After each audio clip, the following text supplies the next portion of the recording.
Aşıq Namiq Fərhadoğlu son açıqlaması ilə diqqət çəkib. Ölkə Az xəbər verir ki, sənətçi müğənni Tacir Şahmalıoğlunun sənətdə padşaham, məndən yoxdur iddiasına münasibət bildirib.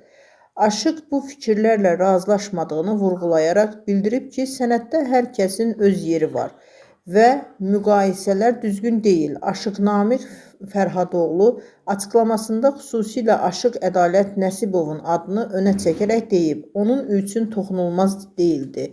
Tacir kimi oxuyanlarımız çoxdur, amma Aşıq Ədalət Nəsibovdan yoxdur, o bir dənədir. Manaf, Əflatun və başqa sənətkarlarımız da var. Gözəl oxuyanlar kifayət qədərdir. Bu reallıqdır. Sənətçinin bu fikirləri sosial şəbəkələrdə maraqla qarşılanıb və müzakirələrə səbəb olub.